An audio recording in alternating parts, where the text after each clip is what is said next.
All right, a known terrorist gets through the border or is caught at the border. It does make you wonder about the others who are not captured, the gotaways, as they like to call them, and whether they're all just migrants trying to seek a safer haven. It's a big concern for Congressman John Katko, who sits on the House Homeland Security Committee, a ranking member there. Congressman, very good to have you.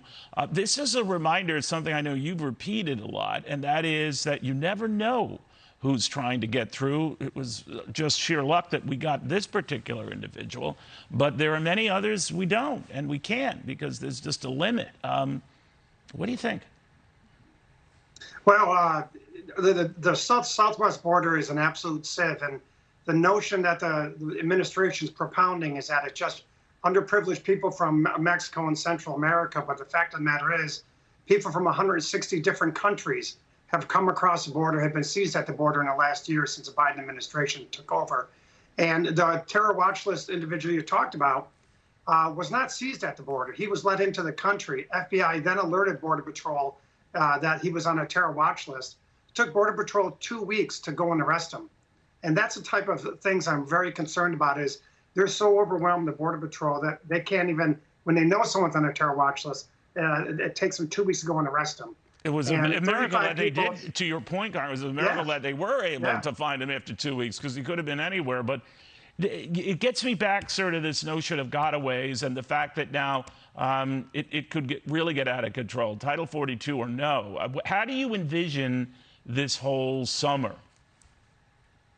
Well, if Title 42 goes away, even officials at Homeland Security have said that as many as 18,000 people a day will be coming across the border. 18,000. We have 5,000 to 7,000 a day now, and there's no doubt it's a crisis.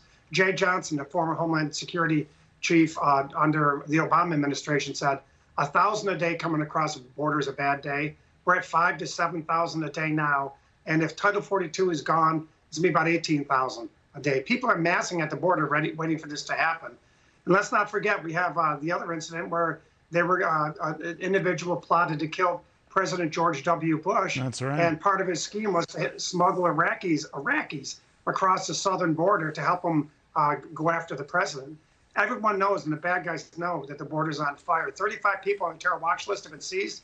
It stands to reason at least that many have gotten across undetected with gotaways. And that's what's really scaring me. Yeah, I was reading, Congressman, that now they not only were able to apprehend better than 30 individuals from India, but in the latest count, and of course these could be dated figures, those from at least 27 countries trying to make their way here. Some not only as far away as India, but I'm talking Eastern Europe. What's going on?